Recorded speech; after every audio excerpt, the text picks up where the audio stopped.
Maman, je me question à poser aux Tunisiens, mingi, mais Nalingara répondre en côté pour nous sa fils moko c'est quelqu'un qui est danger mingi na bande on a vu sur Libanda babouler fils moko non il est combattant comme tout d'autres combattants mais qui est fils moko pour nous le marche peuple congolais marche ezalagité ngacha fona lobaka bobe ngalo qui lutte contre le tribalisme fils moko azandi konanga ba Congo lelo ba zoba zo sala ba combattant ko ba beta ye ba politicien muso batali récupération politique na lobaka etala parti wa to ba gezaba luba fils moko aza mu Congo tala ndenge basali tala ba bêtise azo sala un homme politique azo ki de tina concert awera nazana ba image ana kotegela yo batinga na batapoto concert ndule masanga si de pesa azo pesa ba matinée politique fils moko azo ki ndomona olenga ngoi ki olenga ngoi mama kende kozwa mu fils moko na kati ya ba combattant batinde pona nini na munoko nini na kende koloba tikuna parce que na ba institution à l'état ba lobaka de français malgré to yebi ke olenga ngoi pe azana ba lakini na français mais to kotinda kaka muto pe alobaka français malamu.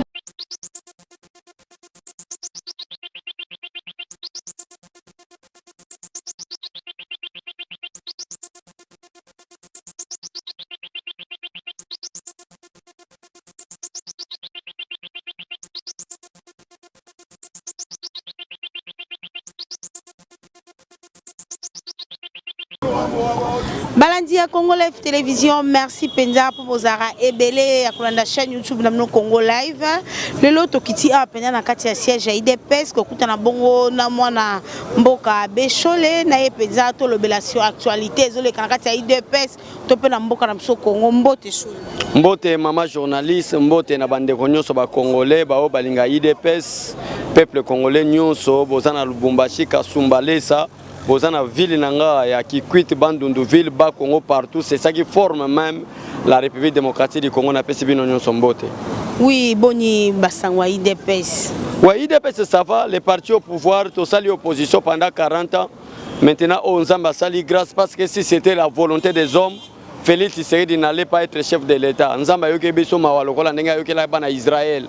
Banyo kwa mina kati Egypte biso peto nyo kwa mina kati ya République oyo. Misala ezalaka te to koma ba mandia ko sala ba église même si Nzamba bengi yote. Lelo Nzamba lobi que non trop c'est trop avec la République démocratique du Congo bazo belelanga mingi na sala nini. Na pesa mboka na muto mwana mobali aza honnête sérieux. Atali na ba congolais nyonso amoni que l'homme honnête et le plus sérieux c'est Félix Tshisekedi. Lelo tozane na tête ya mboka poete Congo ekende liboso. Oui, moi mboka Chole lelo toza bongo lundi le 22 tokaki ke IDPS ba osala bongo marche mokola lundi on peut tokiteki na siège IDPS na habité marche ngo zeka kapona moi mboka fils mukoko to pezaki pona marche zaki décrété na IDPS mobile. Mama zo mona question na yo poser zo tungisa batu mingi mais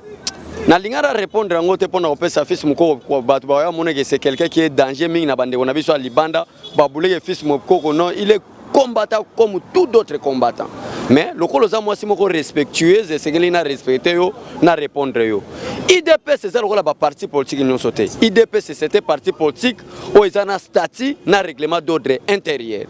na fini na ba parti politique nous sauté mais na ko peso moi de voir que kende na MLC kende na ECD kende na Palu yebisa bango ke bo pesa nga statut na règlement d'ordre na bino bazana ngote seul parti politique a un statut a un règlement d'ordre intérieur c'est l'IDPS. Pourquoi na lobby loko wana pona koloba nini que IDPS ezali bien organisé nga shole na kozala lolendo te lelo mama nanga soki lelo par exemple ndenge ba combattant ba pesa nga confiance na telemi na parlement de buba yokanga na koma lolendo un journal ba pe moto de keto bimana balabala ça c'est quelle indiscipline ça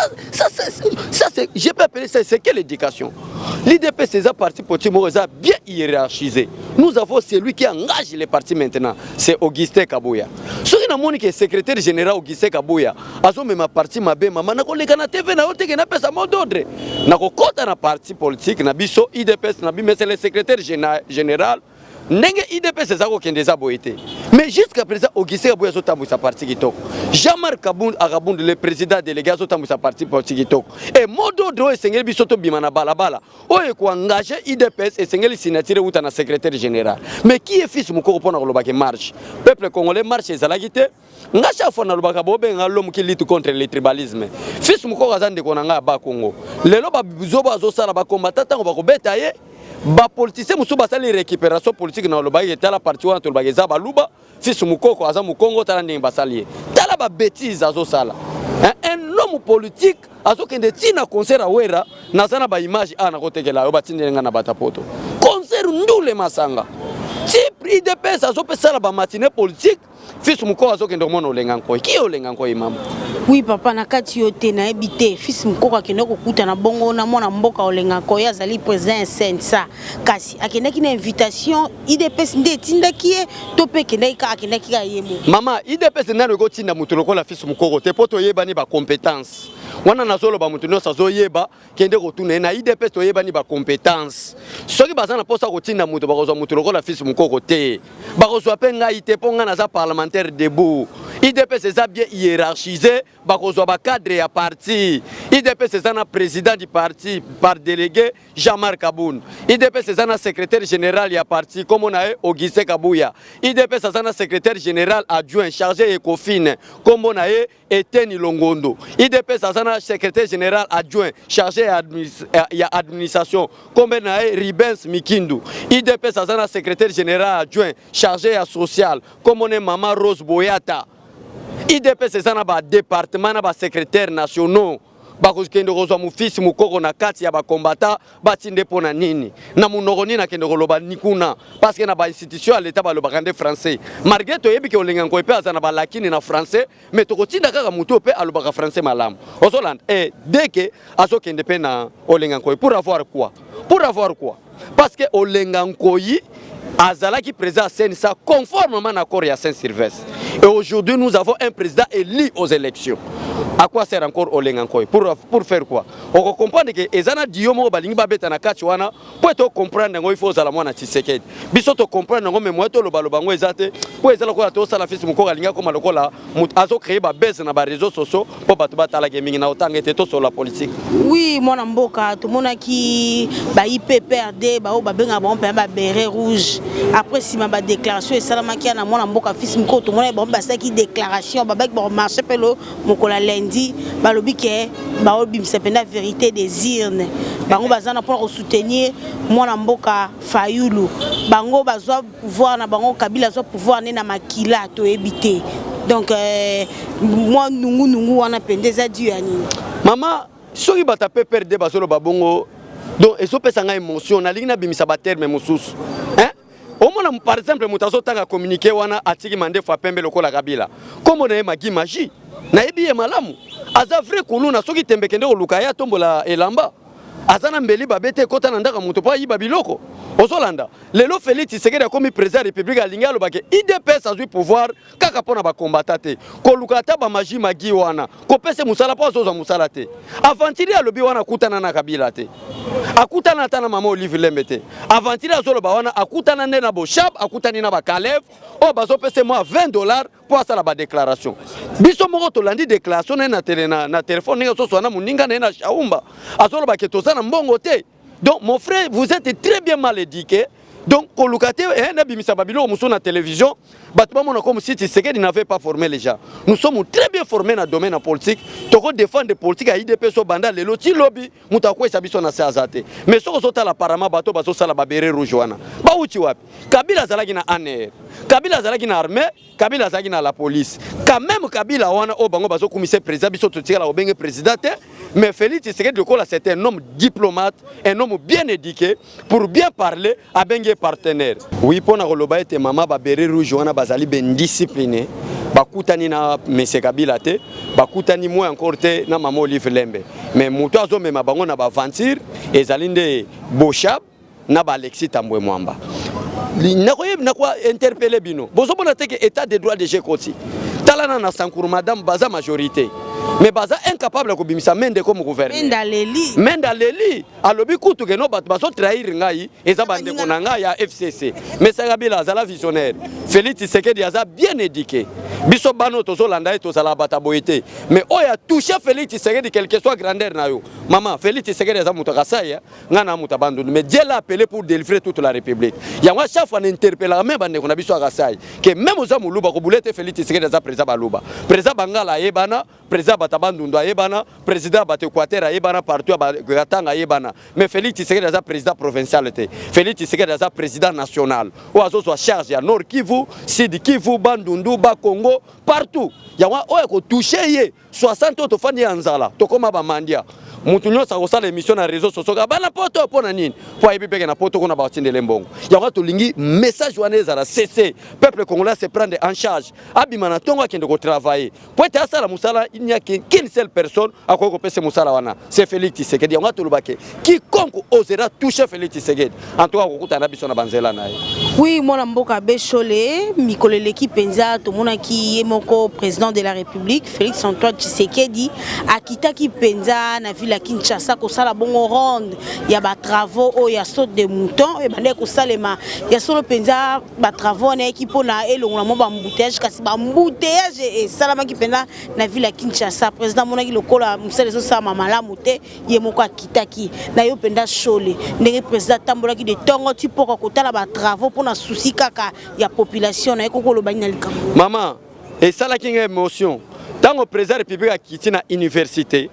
maman nazo biso maman moko ateka makala peuple congolais to linga Félix aza dernière liki oyo soki to tiki akoya pasuki Congo etekami seul muto alinga teka Congo te comme on est Félix Tshisekedi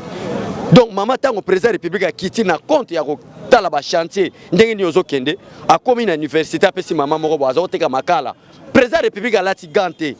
na mbote na makala wana pesi mama na mama na ti lelo na zo biso mama apetia ko lie silaye mama koma chef aka soka raisonner nzala silie atonda donc Félix Tshisekedi aza mutu moko malamu il faut to protéger ye en tout cas peuple congolais ba bezu o bozo mona zolika na ba réseaux sociaux mama journaliste aza to kata ki émission peut-être boko mona ngo pona kenda ko swana secrétaire général albito posa na ba polémique te boza la très calme boza la assurer changement à Congo ezana maboka Félix Tshisekedi ba chantier yango déjà ezana kotongama ba sota muto ba gangaki a renouveler contrat yango ba za matcha ba pilier yo muto tika Congo 10 ans passés na 5 ans Félix ere kozongo lubake Congo e komi tsiriki boko mona bino mona miso. Oui mwana mboka lelo penza na Assemblée nationale mwana mboka Bati Lukwebo azoya ko déposer candidature na ye na présidence ya Sénat kasi tozali ko banga ete Alexis Tambwe Mwamba oyo baponaki na FCC muto ba sanction penda abima susu à la tête ya Sénat na ebité président azoki momba mécanisme moko te pona ko longola moto wana te na makambo Sénat ko sa président république te président république azana même mise na Assemblée nationale te na Sénat te ba sénateur bango mo lokola bato votaki bango na canal ya ba députés provinciaux bango ndefo bazwa conscience que baza ba sénateur pona Kabila te pona Félix te mais baza ba sénateur pour travailler pour l'intérêt du peuple congolais bango ndefo bazonga bato bazonga giga ndenge batalingala balobaka na kopesa ka exemple Félix Tshisekedi azana même mise na Sankuruté mais tango ba député balobi oh pourquoi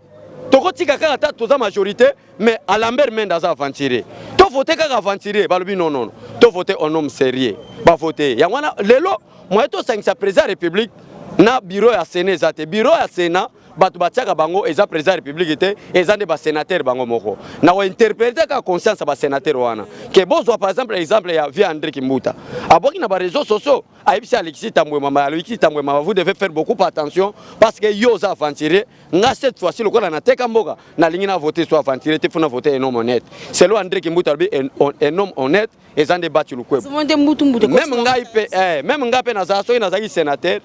pona bolinga ko na linga na voter moi muke bati po malgré azane pe parmi bato oyo ba bouki économie ya mboka oyo mais moi to loba ko bouki économie te pour le moment to ana posa ko reconstruire mboka donc pour le moment entre Bati Lukwebo parce qu'il y a deux personnes s'il faut faire les choix il faut que na Bati Lukwebo on est na Alexis Mwamba pourquoi pas Alexis Mwamba peuple congolais po boya mona biso ke toza bato mo en to ina bato te mais to ina ande biloko mabeza na kati ya bato biloko mabeza na kati Alexis Mwamba ezani atumbaka ba avion na bana mike na kati avion la kabato ozola na mama arrêter ta mibe kwa mboka te azama to imangongia yo kakate ba modo de chef de l'état ko pesa preuve à l'appui président république a ken échangeur alobi que dans les 10 jours et sengeli na libérer ba prisonniers politiques et comme 9e jour akoboya te po soka boy to kolande to betaye akoboya boya te yo Félix abimisa signature yo ya boya mais to luko e pa na yo te na zo belo vérité donc ya boya ki te mais ça les stratégie nini azu avion a mission pour le bagana mission donc ça symbole des choses là sake azali indiscipliné or na gouvernement Félix Tshisekedi toza na posa ya ko travailler na ben discipliné te toza na posa ko travailler na bateau pour l'intérêt à peuple pour le moment na bureau à Sénat l'homme qui peut travailler pour l'intérêt du peuple et accompagner la vision du chef de l'État c'est Bachi Lukwebo. Donc je demande à tout le monde de soutenir Bachi Lukwebo. Dieu vous bénira. Oui, moi na mboka Cholé, na moi na communiqué à pas de connexion Liberté Plus le 28 juillet aux bongo 40 jours il y a papa na biso Etienne Tshisekedi bobongisa mi penza nini na 40 jours. Bon, makamba ko bongisa to kaboli yango na 4 districts. Batu ya Lukunga bazala na place na bango na bosani po batindelinga ngwa batu ya Mwamba to osangana awa na 7e rue batu ya Tiango je crois na Sainte-Thérèse to yebi mwa ba fête wana donc organisation eza en cours na secrétariat général tango ko bimana ko bengisa kaka yo po émission no batu balanda ke belé okomona ndenge organisation parce que Tshisekedi est plus que 1 euro donc to lingi to banda ko sala chaque cérémonie na ye comme plus que 1 euro donc po moment oyo moyen to benga susu bato na ba stade de martyrs ezate po yo moko yebi ke IDPS c'est partie de masse bato ba ya kotonda pamba mabe to kaboli bato na bato na ba district na bango lokola programme eza na nzela na secrétariat général bazo bongisa ngo po ergo koma public na kobenga yo to kolobelango. Oui, mon amboka tokomo poussa na biso moke na suka kasi tolandaki dirkab ya chef de l'État ye penza abimisaki mwa lo ya ba moto na ba o penza ba bungisaka ba moto na bango pendant période ba campagne na ebité IDPSP ba IDPSP zaki moko penza ba we wa ba moto na bango ekendaki est-ce que ba bénéficier pe na ba moto wana. En tout cas maman merci na question malamu opposé awa peuple alanda bande ko na biso ba motocycliste pe balanda ezala ba motocycliste mususu te en dehors ya IDPS. La majorité ba motocycliste na lobi bien la majorité na kanyo exception ezanga te bato pepe ba na 5 bato ya esi ya Martin Fayulu ba la moko osomona mais la majorité ya ba motocycliste eza biso ya IDPS ozolanda mama donc c'est que bato ba bungisa ba moto ebele bazande ba combattant ya IDPS bakoki ko kabola ba moto te misika mususu sans passer par l'IDPS poto ndima ke ba moto et kabamaki na bato ba bungisa na série ba campagne première partie politique ya ko visiter ezande IDPS mais jusqu'à présent to moni le côté na éviter ba bimisi mbongo bapesa ba famille na bango ba moto batambola bakosa ke ba réparer ba faute o ba faute wana bango nde bato basalaki na armée na bango na la police na bango esengeli ba réparer ba faute mais pour réparer des fautes esengeli oya na IDPS nde abungisi ba moto ndokola ndeko mo boypo malheureusement ya wate na linga na présenter une émission na yo abungisa moto asana bana misatu ti lelo azo sala bo ozolanda mama donc soki osonge na IDPS na bato babungisa ba moto nzamba pambola yo. Oui, moi mboka mokoloni penza ba congolais ba kozela penza gouvernement na bango asika c'est comme si ba bosani na bango ko bimisa gouvernement toni. Bon problème ezali to bosani te bata ozomona yo moko ngana bomba VTT secrétaire général bito tiana se nde to komi ko tiana se bande ko na biso a FCC ba comprendre ba komi ko lo baba mo na ba TV que non ba avancer significative ezali to so c'est la ba avancer mais so ba avancer on ezate bon molo ti décembre kasi babi FCC nde eloko ezo bloquer FCC bazo senga mingi ba nino eza penza clé ba ministère eza clé yango président abi tozela kati ce débat ba ministère clé maman eza déjà résolu Félix Tshisekedi azo ngo nyonso kopesi là mais problème na bango pour na ko compliquer batu Félix Tshisekedi aza na posa ko travailler na ba homme intègre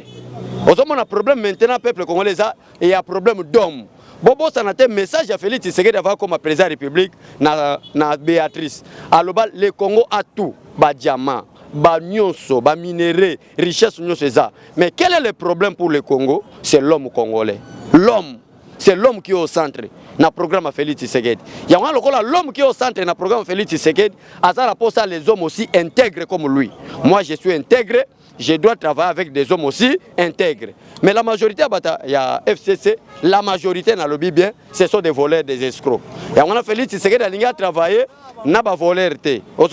Félix Tshisekedi a travaillé, n'a pas bateau intègre. Bateau baza, moi mouké bien, FCC bazali. Loko la baluzo lo bambi, bako tinda. Loko la babati lukwebo, bako tinde na Sénat. Mais pourquoi Bolingika Alexis Tambwe 1, il a des sanctions au niveau des États-Unis d'Amérique et de l'Union européenne. 2, il a des problèmes au niveau de la justice belge.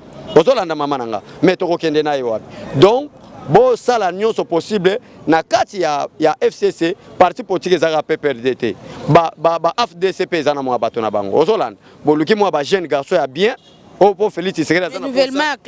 renouvellement à classe politique moi ba jeune moko ba papa ba travailler mingi lokwa ba mende bazo ata pension te parce que soki otike na gouvernement Félix Tshisekedi lokola mesana na koyiba na koloba akobanda koyiba kaka etango koyiba Félix amemi un état de droit bolubi ko Félix akomi kokanga bato non envoyer des hommes intégrés pour construire un pays aussi intégré. Oui, tokomi bongo na suka pour na mokola lelo message nyoko lancer na ba diaspora bazali ko lando monde entier ba Congolo bazali na Lubumbashi na Uvira partout na monde entier. Oui, bande konyoso bozana Uvira, bozana Lubumbashi. Il n'y a qu'un seul leader en République démocratique du Congo qui a lutté pour l'intérêt du peuple congolais. C'est Etienne Tshisekedi Wamulumba. Article la biso message boye, l'amour du Congo et du Congolais. Aimer le Congo, aimer aussi les Congolais. C'est ça l'amour patriotique, maman. Tolingana. Ozana Uvira, omoni ndeko na Kasai. Yebise ndeko ozaka ndeko na Congolais. Omoni ndeko na bandunduroko langa, lobake toza ba Congolais. Tango tozo mema tribalisme, biso na biso to potana, ça profite aux étrangers. Ozomona tango ba bemba bazo telemela Laurent Désiré Kabila. Laurent Désiré Kabila mwana mboka te. Jean-Pierre Bemba pe mwana mboka ata azaba 75% makila ba Congolais. Moi mwana mboka pe ozomona. Tango conflit ekoti bango mibale to yeko mona Joseph Kabila bimi place a utela to yebite. Ozolanda mama. Donc moi to loba mingi ezate tango biso na biso ba Congolais tozo kabwana monguni azozo ata kokota kati na biso. Tous nous sommes des Congolais. Yango ozomona vision président République a yenango alobi ke oublions le passé, travaillons l'essentiel pour l'intérêt du peuple congolais. Nous ozomona lelo pe to sali coalition na FCC. Mais peuple congolais Félix Tshisekedi so azalaki lokwa na ba Tunisie na boy kotanga na ba proche orient kuna mbele lelo basale statut batu ba pese adoration parce que c'est un homme très sérieux et qui veut le Congo change. En tout cas abat le tribalisme, abat la haine ethnique. Munguni alinga kota wana munduba konyato lokola kayasa muluba za mutakozwa pouvoir te mu Congo boye mungala boye ngwaka boye biloko wana Félix Tshisekedi alobi abupia tous nous sommes les Congolais. Yango somona malgré tribalisme elinga ke ya Félix Tshisekedi au nom de l'unité nationale alobi ke non ndeko nanga Fredi Matungulu yaka. Malgré que vous êtes aventurier, malgré que vous êtes banzela mabe, mais on a prononcé l'amour du Congo et des Congolais. Parce que vous êtes aussi Congolais, natindo lokola administrateur général Nabad. Bati nani ndeko nanga Fredi Matungulu sepeli. Donc ils ont prouvé que c'est l'IDPS qui est tenté de lutter pour l'unité nationale. Pour que Congo ezala bomoko. Ba yebisi bino minemwe ezo kende na Rwanda. Kabila zalaki président républicain aza incapable de voter na Rwanda. Lelo Félix Tshisekedi atie état major na Djugu nde minemwe kende. Eza ba réseaux sociaux bazo boka po bacha ba base batala bango trop. IDP se côté kata 1 cm ya mabele ba Congolais te. Et koti ko kenda ta 1 cm te. Boza la calme boza libanda mboka na lingina yo kate lokola bandeko nanga Afrique du Sud babe yango nini?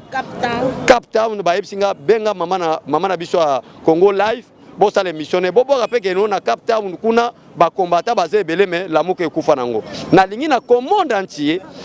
monde entier na yoka te que drapeau ya la muke mataka na lingi na yoka que drapeau nde ya IDPS na lobi kashite mais na lobi IDPS et mata partout. Que Dieu vous bénisse. Merci. Merci maman journaliste. Oui, Balandia Congo Live Télévision, merci Penza pour Bozaki ebele ya kolanda ngai na mwana mboka Chole na ye Penza to lobela ki ba actualité mboka Congo mingi pe IDPS. Merci na ozaki bongo na sima caméra Joël. Merci na Balandi o ba soutenir biso na mikili ya poto na moni bongo mon vieux Roger Luma mon lobel monene ya président Félix Bambote na yo na sanité un tonton doux de caractère mon vieux David Olito fait partie des Tour Eiffel ngala bino soki nzamba zongite to monani na mikolo ezali kuya. Merci. Merci Ming.